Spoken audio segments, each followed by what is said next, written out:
Let's start with our practice set 1.5. Now 1.5 में क्या है? अभी तक हमने जो भी इक्वेशंस के टाइप्स देखे, फर्स्ट वन हमने क्या देखा था? एलिमिनेशन मेथड देखा था, राइट? देन सेकेंड में हमने क्या देखा था? ग्राफिकल मेथड देखा था इक्वेशंस को सॉल्व करने का। एंड थर्ड में हमने देखा था कि हमें नॉन लीनियर इक्वेशंस गिवन थी, और एक कौन सा टाइप था? डिटर्मिनेंट का एक टाइप। डिटर्मिनेंट क्रैमर्स रूल से हम जो सॉल्व करते थे 1.3 में। एंड फोर्थ में हमारा क्या था? हम नॉन लीनियर इक्वेशंस को लीनियर बना के सॉल्व करते थे। ये सब जो देखा, ये टाइप्स थे लीनियर इक्वेशन को सॉल्व करने के। अभी हमें 1.5 में उनके एप्लीकेशन देखने के। सर इतना सब कुछ तो हमने सीखा, लेकिन उसका यूज किधर करेंगे? अभी उसके एप्लीकेशंस किधर है वो हमें देखने हैं। फॉर एग्जाम्पल, कि इधर एक क्वेश्चन एक्टिविटी दी है कि यह कुछ केसेस दिए है, और उन केसेस से हमें क्या करना है? वैल्यूज फाइंड करनी है। तो इसमें सॉल्व करने में हमारे लीनियर इक्वेशन कैसे काम आते हैं वो हमें देखना है। यहाँ हमारे पास तीन केसेस हैं। Case one, the sum of present age of Sarthak and Sakshi is 25। And जो सेकेंड केस है वो है Sarthak age is less by 8 than the double the age of Sakshi. And the 4 year ago, the Sakshi's age was 3 years less than the Sarthik age at that time. मुझे पता है आपको कुछ नहीं समझा होगा, मैं बताता हूँ अभी इसमें हमें क्या करना है। इसमें अभी फंडा है कि तुम्हें कुछ कंसेप्ट, बेसिक कंसेप्ट जो है वो पता होने चाहिए। जैसे कि सम, मोर देन, अगर ऐसी चीजें आती है इसका मतलब होता है एडिशन। सम, मोर देन अगर आता है तो इसका मतलब होता है एडिशन। अगर इक्वेशन मतलब प्रॉब्लम में डिफर, लेस देन, अगर ऐसी चीजें आती है तो इसका मतलब होता है माइनस। एंड प्रोडक्ट, प्रोडक्ट का मतलब होता है मल्टीप्लीकेशन, राइट? एंड हाँ ठीक है, अभी के लिए इतना याद रखो। जैसे जैसे अगर हमारे पास प्रॉब्लम आएंगे मैं वैसे वैसे बताते जाऊंगा। अभी देखो, इसको डिलीट करता हूँ। ओके, नाउ हमारे पास तीन केसेस है। पहला केस क्या है? The sum of present ages of Sarthak and Sakshi is 25। हमें इन सारे प्रॉब्लम्स में हमें क्या होता है पता है? कंसिडरेशंस करने का। फॉर कि मैं केस वन के लिए, जो भी मेरा केस वन है, मुझे कंसिडर करना पड़ेगा। इन्होंने क्या बोला है? सम बोला है, मतलब क्या होगा? सम मतलब एडिशन तो होने वाला है। इधर सम ऑफ प्रेजेंट एज, अभी के एजेस बोल रहे हूँ। सम ऑफ प्रेजेंट एजेस ऑफ सार्थक है, और कौन है? उसकी बीवी है साक्षी। ओके, ये दोनों हस्बैंड वाइफ है। उनके करंटली एज का अगर मैं सम कर दूं, तो सम of present ages of Sarthak and साक्षी का अगर सम कर दूं तो 25, राइट? तो हमें इधर कंसिडर करना पड़ेगा। लेट कंसिडर कि जो भी मेरा सार्थक है ना, सार्थक एज, वो मुझे तो पता नहीं है कितना है, साक्षी का एज भी पता नहीं है, लेकिन मुझे उनका सम पता है, राइट? मैं क्या करता हूँ? कंसिडर करता हूँ कि सार्थक एज है वो मेरा एक्स है। मान लो यार, मान लो कि जो भी मेरा सार्थक का एज है वो एक्स मान लो, ए मान लो, बी मान लो, जो मानना है वो मान लो।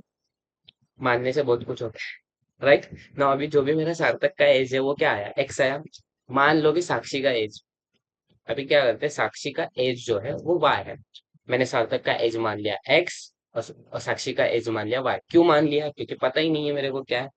लेकिन मुझे एक चीज पता है कि इन दोनों का जो सम है ना, सार्थक एज और जो साक्षी का एज है, वो मुझे दिया गया है 25। क्या है मेरा इक्वेशन बना? समझ रहे हो तुम? देखो समझो, मैं हमें कुछ केसेस दिए रहेंगे और उनसे हमें क्या फॉर्म करना है? इक्वेशंस फॉर्म करना है। 1.5 में वही फंडा है कि हमें कुछ केसेस दिए रहेंगे प्रॉब्लम सॉल्व करने के लिए, और उन प्रॉब्लम को सॉल्व करने के लिए हमें इक्वेशंस बनाने पड़ेंगे। देन हमें उस इक्वेशन को सॉल्व करना है। जिससे कि हमारे पास क्या था? The sum of present ages of Sarthak and Sakshi is 25। तो मुझे तो पता नहीं है सार्थक का एज क्या है, साक्षी का एज क्या पता है, पता नहीं है। लेकिन क्वेश्चन में क्या गिवन था कि उन दोनों का सम जो है वो 25 है। तो मैंने कंसीडर किया सार्थक का एज एक्स और साक्षी का एज वाई। और एक्स प्लस वाई, मैंने क्या बोला? सम मतलब एडिशन होता है, सम मतलब एडिशन। तो एक्स प्लस वाई क्या हुआ? 25 हुआ। यस, तो हमारे केस वन से, फ्रॉम केस वन से हमें क्या इक्वेशन मिला? X plus y equal to 25। अभी जो मेरा केस टू है, अभी केस टू की तरफ जाते हैं, राइट? मुझे केस टू में क्या बोला है, जो भी मेरा सार्थक एज है, Sarthak age is less by 8। मैंने क्या बोला था, लेस मतलब क्या, नेगेटिव, याद रखना, लेस मतलब नेगेटिव आने वाला है। The Sarthak age is less than 8 than the double of age of Sakshi. अभी देखो, मैंने क्या बोला था, मैंने केस वन में ही मान लिया था कि जो भी मेरा सार्थक का एज है वो तो मुझे नहीं पता, लेकिन मैंने एक्स मान के चला था। और जो भी मेरी नहीं, साक्षी, जो भी साक्षी का एज है, अरे साक्षी तो सार्थक की है। जो भी साक्षी है उसका एज मैंने वाई मान लिया था, राइट। मुझे एक्स और वाई मिल गया। अभी इन्होंने केस टू में क्या बोला था, देखो, सार्थक का एज इधर लिख लो, ए एक्स है, इक्वल टू, उन्होंने क्या बोला है, साक्षी के एज के डबल है। देखो, Sarthak age is less by 8, less by 8 को छोड़ दो अभी अभी के लिए। ये मेरा सार्थक एज लेफ्ट साइड लिख दिया। अभी जो भी है वो डबल है साक्षी के एज के। ये साक्षी का एज वाई है, डबल किया मतलब क्या। अभी देखो, जब भी, हाँ, और एक, अभी आपको और एक बताना पड़ेगा, डबल एंड थ्राइस। डबल का मतलब क्या होता है, टू होता है। मतलब अगर टू है, इसका मैं डबल कर दूं तो फोर आ गया। अगर फोर है, मैं इसका डबल कर दूं, मतलब मल्टीप्लाई बाय टू करूँ तो एट आ गया। वैसे ही होता है थ्राइस। थ्राइस का मतलब होता है मल्टीप्लाई बाय थ्री। अगर अभी थ्री है, उसका थ्राइस कर दूं तो नाइन। जैसे कि अभी मेरा नाइन है, उसको मैं मल्टीप्लाई बाय थ्री करूँ, मतलब नाइन का थ्राइस क्या हुआ, 27, लाइक दैट। ओके। नो, अभी क्या बोला है, जो भी सार्थक का एज है वो एक्स है, वो डबल है साक्षी के एज के, बट जो सार्थक का एज है वो क्या है, लेस बाय 8। तो मतलब अगर मैंने सार्थक के एज, साक्षी के एज को डबल किया, फिर भी सार्थक का एज जो है वो लेस है -8 से। तो मेरा इक्वेशन क्या हुआ, x equal to 2y-8, right. अब अभी हमारे पास केस थ्री है। केस थ्री क्या बोलता है, 4 साल पहले। अभी देखो, 4 साल पहले, ईयर्स एगो मतलब क्या, पहले मतलब नेगेशन है, मतलब माइनस आएगा। The 4 years ago, Sakshi's age was 3 years less than the Sarthak age at that time। देखो, पहले तो हमें 4 साल पहले, अभी करंट जो है, करंट एज क्या है, करंट एज ऑफ सार्थक इज, हमने मान लिया है एक्स, एंड जो साक्षी है उसका एज हमने मान लिया है वाई। सार्थक का एज है एक्स, साक्षी का एज है वाई। तो हमें, इन्होंने क्या बोला है, 4 साल पहले। तो जो भी साक्षी का एज है, 4 साल पहले मतलब मैं 4 साल पहले जाऊंगा, ये तो करंट एज है ना, उन्होंने 4 साल पहले बोला, तो मैं x-4 जाऊंगा। और जो भी सार्थक का एज है, मैं क्या करूंगा, 4 साल पहले जाऊंगा। After that, 4 year ago Sakshi age वो 3 years less than the Sarthak age, तो मुझे क्या करना पड़ेगा, -3 करना पड़ेगा। क्यों, क्योंकि लेस देन 3 बोला है ना। देखो, 4 साल पहले साक्षी का एज लेस देन कितना है, 3 है सार्थक के एज से। मतलब y-4 इक्वल टू, अभी ये माइनस माइनस क्या हो जाएगा, प्लस हो जाएगा। अगर मैं इसको बाहर लेता हूँ, मतलब क्या होगा, x-4 -3, y-4 equal to x-4 -3, addition होगा but minus sign as it is रहेगा। तो क्या आया, y-4 इक्वल टू x-7 आया। देन y इक्वल टू, अगर ये प्लस, अगर इधर माइनस है, इधर जाएगा तो +4 हो जाएगा। मीन्स x-7 +4, मीन्स y की वैल्यू कितनी आएगी, -3 आएगी। सॉरी, y की वैल्यू निकाल रहा हूं मैं y इक्वल टू x-3 आए। ये इक्वेशन, अभी ये जो भी इक्वेशंस मिले हैं ना केसेस से, हमें इनको सॉल्व करना है। जैसे कि मुझे फर्स्ट, देखो मेरा फर्स्ट इक्वेशन क्या था, x + y = 25 था। जो मेरा सेकेंड केस से मिला, x = 2y-8, एंड जो भी थर्ड इक्वेशन है वो मुझे मिला y = x-3। अगर मैं इन दोनों इक्वेशन को सॉल्व करूं, क्या मुझे आंसर मिल सकता है, देखो, x + y = 25 है, एंड ये जो है, मैं इसको नॉर्मल फॉर्म में लाता हूँ, मैं x को इधर लेके जाता हूँ और 3 इधर ही रखता हूँ। तो ये क्या बनेगा इक्वेशन, -x + y = -3। अगर अभी इधर क्या है, कॉन्स्टेंट सेम है, साइन क्या है, डिफरेंट है। अगर साइन डिफरेंट है तो हम क्या करते हैं, एडिशन करते हैं इक्वेशंस की, x x get cancel, y 2y = 25 - 3 कितना हुआ, 22 हुआ। y = 22 मेरी y की वैल्यू क्या आई, 11 है। मीन्स साक्षी का एज कितना आया, साक्षी का एज कितना आया, 11। That's the magic. हमें ऐसे ही हमें प्रॉब्लम को सॉल्व करना है। हमें साक्षी और सार्थक का एज पता ही नहीं था, लेकिन हमने केसेस जो दिए थे उनसे हमने इक्वेशंस निकाले, इक्वेशन से हमने वैल्यूज निकाले। अभी साक्षी का एज मिल गया, अभी हम क्या करते थे, पुट करते थे, पुट y इक्वल टू 11 इन्हीं इक्वेशन कर लो। मैं इक्वेशन नंबर 1 में कर लेता हूँ, जो कि मेरा x plus y equal to क्या था, 25 था। नाउ x की वैल्यू मुझे पता नहीं है, मतलब सार्थक का इसको मुझे नहीं पता, लेकिन साक्षी का इस पता चल गया है, 11 है, माइनस और इक्वल टू 25। x ये 11 माइनस प्लस था, इधर जाएगा क्या होगा, माइनस होगा। 25 माइनस 11, 9, 9 प्लस 5 कितना होगा, 14। x की वैल्यू कितने, 14। मतलब अभी जो करंट एज है साक्षी का वो 11 है। देखो, साक्षी का एज है 11 एंड जो सार्थक है उसका एज क्या है, 14। लाइक दैट हमें इस 1.5 में इस तरीके से हमें प्रॉब्लम सॉल्व करना है। नाउ अगर तुम्हें लग रहा है कि आपका प्रॉब्लम गलत है, तो एक किसी भी एक इक्वेशन में डाल के देखो, जो भी आंसर आए उसको इक्वेशन में डाल के देखो, आपको पता चल जाएगा। जैसे कि मेरा पहला केस क्या था, x plus y equal to 25 आना चाहिए। एक्स क्या है मेरा, सार्थक का एज 14 आया है, साक्षी का एज 11 है, क्या है मेरा 25 आ रहा है। हाँ आ रहा है सर। अगर और एक दूसरे इक्वेशंस में डाल के देखो, अगर नहीं आ रहा है तो x equal to 2y minus 8, right. x equal to, हमें क्या बोला है, x equal to 2y minus 8 बोला है, जो कि हमारा केस नंबर 2 था। x की एज क्या है, 14 है, equal to 2 multiply by 11, y की वैल्यू क्या है, 11 minus 8। 14 equal to 11 multiply by कितना होगा, 22 होगा, इक्वल टू माइनस 8। 14, 22 माइनस 8 कितना होगा, 14। मतलब मेरी वैल्यूज जो x और y की आई है वो सही आई है। अगर इक्वेशन सेटिस्फाइज कर रहे हैं तो मेरी x और y की वैल्यू सिमिलर है। हमने क्या किया और एक बार देखते हैं। हमें कुछ नहीं कंडीशंस दी गई थी यार, कुछ नहीं, हमें कंडीशंस दी गई होंगी, उन कंडीशंस को हमें सॉल्व करना है। जैसे कि केस नंबर 1 क्या था, सम of present ages of Sarthak and Sakshi is 25। अगर सम बोला है, अगर क्वेश्चन में सम बोला है तो बच्चा तुम क्या करोगे, एडिशन करोगे। मैंने इधर कंसीडर किया है, जो सार्थक का एज है वो x है, साक्षी का एज y है, x प्लस वाई प्लस 25 आया। एंड तो केस 2 क्या दिया था, जो भी मेरा सार्थक का एज है ना वो डबल है साक्षी के, बट फिर भी वो लेस है 8 से। अगर मैंने साक्षी के एज को डबल किया वो फिर भी क्या है, 8 से लेस है। क्या है, 8 से लेस है ना। उसके बाद हाँ, उसके बाद केस नंबर 3, 4 साल पहले साक्षी का एज 3 इयर्स लेस देन था सार्थक एज दैट टाइम, राइट। अभी जो सार्थक का एज है 4 साल पहले जो था उससे लेस देन 3 है, तो हमने वो जो इक्वेशन निकाली उससे हमें क्या मिला, y equal to x minus निकाला। ये जो भी इक्वेशंस है उनको हमें सॉल्व करना है, जो हमारे पास 3 इक्वेशंस थी, और जो भी सॉल्व करेंगे वो वैल्यूज हमें मिल जाएगी। अगर कुछ नहीं समझा है तो मैं और एक प्रॉब्लम लेता हूँ, उस प्रॉब्लम में आपको सब कुछ समझ में आ जाएगा।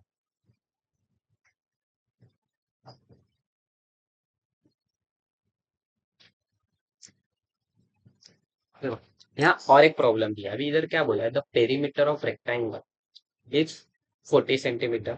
The length of the rectangle is more than the double of its breadth by 2. Find the length of breadth.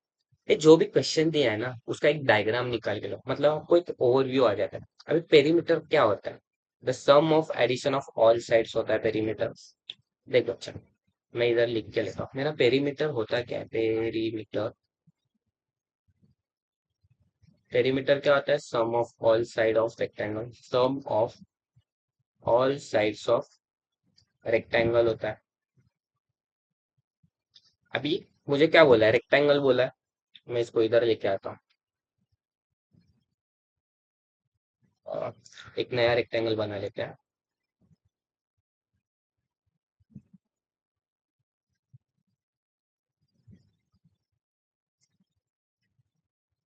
एक नया रेक्टेंगल बना लेते हैं।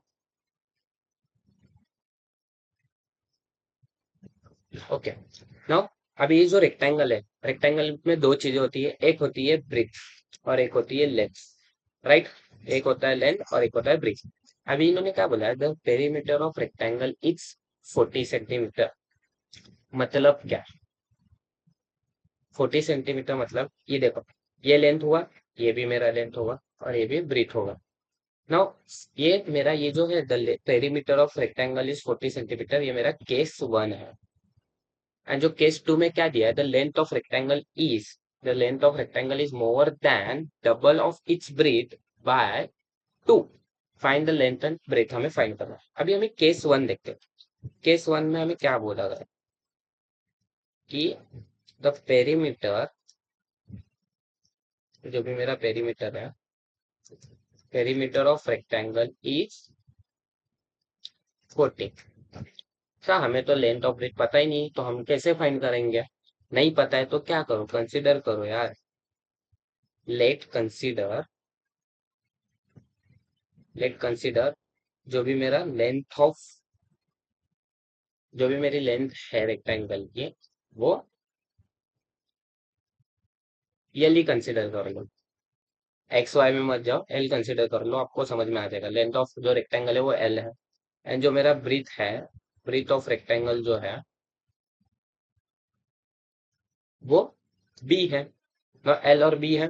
ना फर्स्ट इक्वेशन से मुझे इतना तो समझता है कि हम क्या करते हैं, फॉर्मूला क्या है रेक्टेंगल पेरीमीटर का, 2l plus 2b equal to perimeter होता है। मतलब सबके एडिशन करूंगा ना मैं, लाइक देख l plus B plus L plus B, इन सबके एडिशन करने के बाद मुझे पेरीमीटर मिलेगा, मतलब 2l प्लस 2b मिलेगा। राइट नाउ मैं 2l plus 2b equal to मेरा पेरीमीटर है, पेरीमीटर की वैल्यू मुझे दी है 14। आपको अगर लिखना है तो लिख लो from case number 1। Right, 2l plus 2b equal to क्या आया, 14 आया, 40 आया। ना हमें केस 2 क्या दिया है, केस 2 में हमें दिया है the length of rectangle is more than, क्या है, more than the double of breadth by 2। Right, जो भी मेरा लेंथ है वो डबल है ब्रीथ के। The length of rectangle is more than the double of breadth by 2। देखो, अगर जो भी मेरा लेंथ है, मान लो ये लेंथ है वो डबल है, प्लस वो 2 से ज्यादा है। मोर देन बोला है, मैंने क्या बोला था, मोर देन आया तो प्लस, लेस देन आया तो माइनस। अभी इधर क्या बोला, मोर देन 2 बोला। मतलब अगर मेरा लेंथ 5 है एंड जो भी मेरा ब्रीथ है वो 3 है, उसको मैं अगर मल्टीप्लाई बाय 2 करूं तो ये क्या हुआ, 6 हुआ। उससे 2 से ज्यादा है, मतलब मेरी लेंथ है वो 8 है। उसको ऐसे बोल, देखो जो जो भी लेंथ है मेरा, वो लेंथ ऑफ रेक्टेंगल एल है, is more than the double of its breadth. Already बोला है कि वो ब्रीथ से ज्यादा है, प्लस 2 से, और जो भी वैल्यू है उससे 2 ऐड कर दो तो वो इक्वल हो जाएगा, मतलब L equal to 2b plus 2। तो केस 2 से हम क्या लिख सकते हैं, जो मेरा एल है वो 2b प्लस 2 है। इसको अभी नॉर्मल फॉर्म में लाने के लिए मैं क्या करूंगा, इस b को बस इधर लेके जाओ, इधर प्लस था इधर जाएगा माइनस हो जाएगा। राइट, मतलब -2b, right, -2b plus l equal to 2। मतलब एल -2b, थोड़ा वेरिएबल शिफ्टिंग कर लो, एल -2b इक्वल टू 2 होगा। इसको इक्वेशन नंबर 1 मान लो, इसको इक्वेशन नंबर 2 मान लो। राइट, अभी देखो मेरे दो इक्वेशंस क्या है, 2l plus 2b equal to 40, and जो मेरा सेकेंड इक्वेशन है वो क्या है, एल -2b इक्वल टू 2 है। अभी हमें इक्वेशन सॉल्व करने का तो मैंने कंसेप्ट बताया आपको। पहले क्या करना है, कांस्टेंट देखना है, अगर कांस्टेंट सिमिलर है तो उनके साइंस देखो। राइट, मैंने इधर बी डबल बार लिख दिया इसको। अभी कांस्टेंट सेम है तो साइन देखो, साइन अगर सेम है तो सब्सट्रैक्शन करो, अगर साइन डिफरेंट है तो एडिशन करो। मैं इधर अभी कांस्टेंट तो सेम है, मैंने साइन देखा, साइन क्या है, डिफरेंट है, तो मैं क्या करूंगा, एडिशन करूंगा इक्वेशंस के। इक्वेशन ऐड करो, इक्वेशन नंबर 1 एंड 2 को।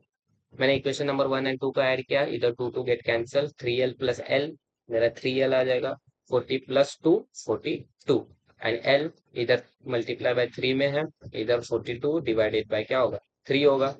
और अभी मुझे एल की वैल्यू क्या मिला, 3 1 जा 3, 3 वन जा 3, बचा 8, 3 4 जा 12, मतलब मेरी लेंथ की वैल्यू क्या आई 14 है। पेरीमीटर ऑफ लेंथ की वैल्यू क्या आई 14 है। अभी मुझे ब्रीथ निकालना है तो मैं क्या करूंगा, सब्सटीट्यूट करूंगा। सब्सटीट्यूट बोलो या फिर पुट बोलो, मैंने इतने वीडियो में पुट ही बोला था। सब्सटीट्यूट कर लो, substitute L equal to 14 in equation number 2 में पुट कर लो। इक्वेशन नंबर 2 छोटा है, l minus 2 b equal to 2 है। एल मेरा क्या है 14 है, minus 2 b as it is, a 2 as it is. Now इधर 14 प्लस में है, इधर जाएगा माइनस हो जाएगा।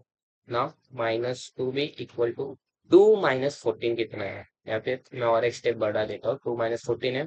Now minus 2 b equal to 2 minus 14 कितना आया, 2 माइनस 14 माइनस 12। अभी इधर minus minus get cancel, right. And ये जो 2 बी है, 2 मल्टीप्लीकेशन में इधर जाएगा क्या होगा, डिवाइड में जाएगा। Means what, 12 divided by 2। और बी की वैल्यू मेरी है 6। मतलब ब्रीथ क्या है, मेरी ब्रीथ है, मेरा ब्रीथ क्या है 6 है। अभी ये जो हमारी वैल्यूज आई है, क्या वो कंडीशन को सेटिस्फाई कर दी। देखो एक बार लेंथ की वैल्यू देखो, लेंथ और ब्रीथ वैल्यू जो आई है, क्या वो कंडीशन को सेटिस्फाई करे, इससे आपको पता चलेगा अपना आंसर सही है या नहीं है। मेरा क्या था, केस नंबर 1 क्या था, द पेरीमीटर ऑफ रेक्टेंगल क्या है 14 है, मतलब ये जो रेक्टेंगल है, ब्रीथ क्या है मेरा 6 है, इधर भी 6, लेंथ क्या है 14 है, इधर भी 14 है। मतलब पेरीमीटर का फॉर्मूला क्या है 2l प्लस 2b, राइट। मतलब 2 multiply by 14 plus 2 multiply by 6। 14 plus 14 multiply by 2 28 plus 6 to the 12, क्या 14 आया एस, मतलब व्हाट, अपना आंसर राइट है। नो केस नंबर 2 के लिए अपन देखते हैं। मेरा केस नंबर 2 क्या है, L equal to 2b plus 2। जो भी मेरी लेंथ की वैल्यू है, मेरी लेंथ की वैल्यू क्या है 14 है, वो ट्वाइस है, डबल है। ट्वाइस या ट्वाइस बोल सकते हो या फिर डबल बोल सकते हो। डबल किसके, ब्रीथ के वैल्यू के। मेरी ब्रीथ की वैल्यू क्या है 6 है, प्लस उसमें 2 ऐड अगर करोगे तो वो लेंथ के बराबर। मतलब अगर मैं ब्रीथ के वैल्यू डबल करता हूँ और उसमें 2 ऐड करता हूँ तो वो वैल्यू लेंथ के समान है। क्या देखते हैं, है क्या, 6 मल्टीप्लाई बाय 2 12 है, 12 प्लस 2 कितना है 14। यस, मतलब मेरा इक्वेशंस वगैरह सब कुछ जो हमने सॉल्व किया है वो राइट है, वो इक्वेशंस को सेटिस्फाई कर रहे हैं, राइट। नाउ हम और एक प्रॉब्लम देखते हैं। अगर हम्म,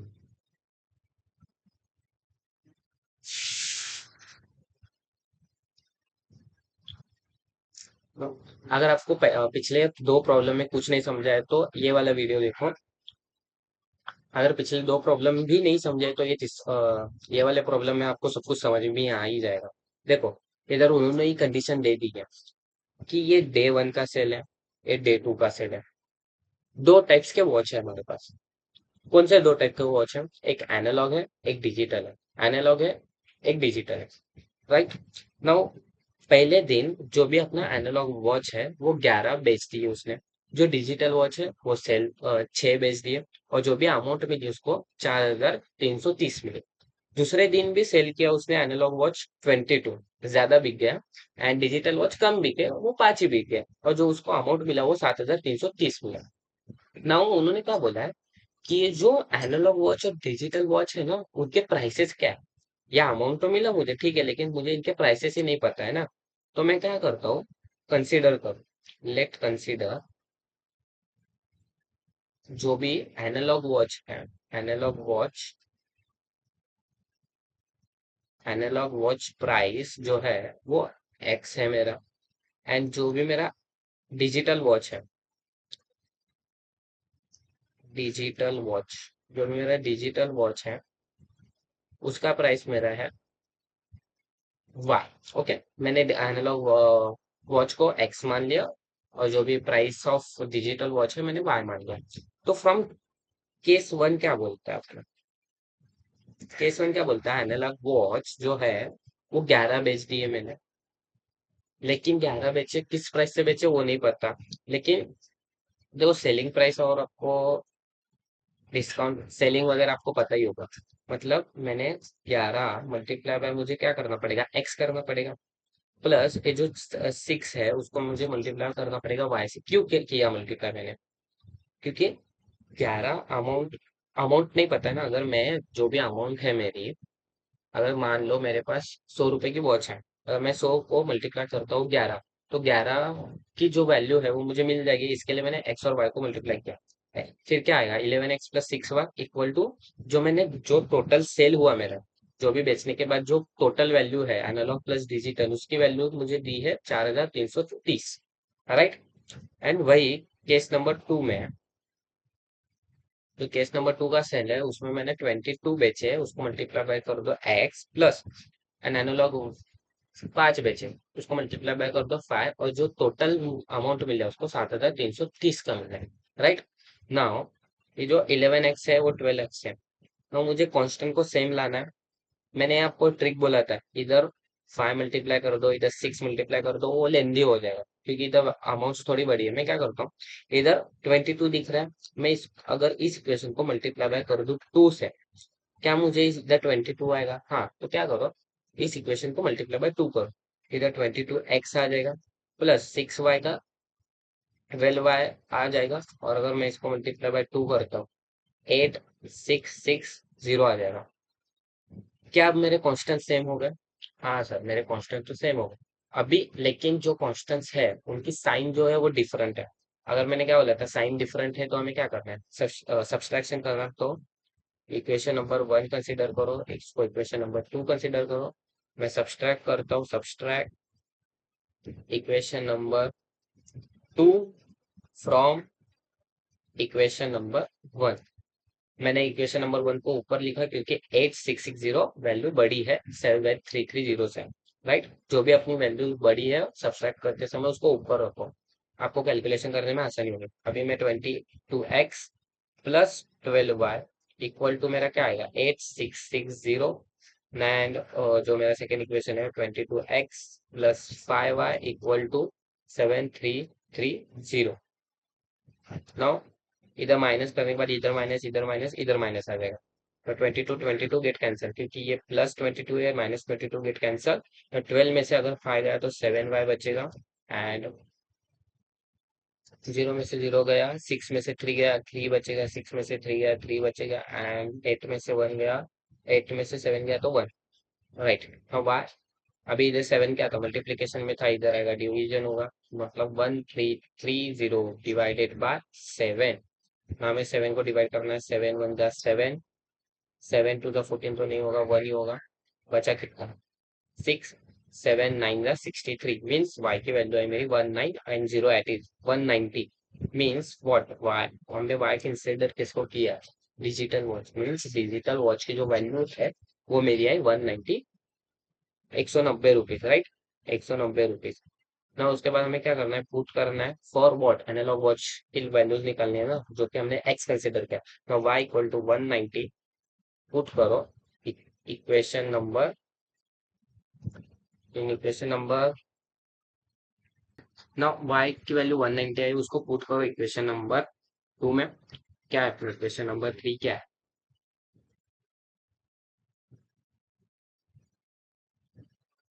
11x 6y 4330, 11x plus 6y equal to 4330 है।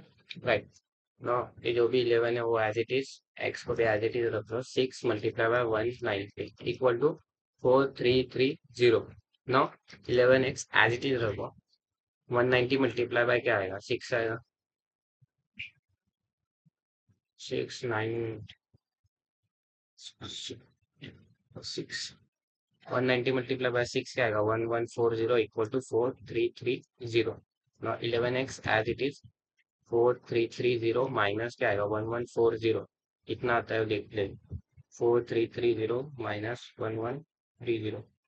एक बार कैलकुलेशन आप देख लो, 4330 माइनस 1140 कितना आएगा, 3190 आ गया। राइट।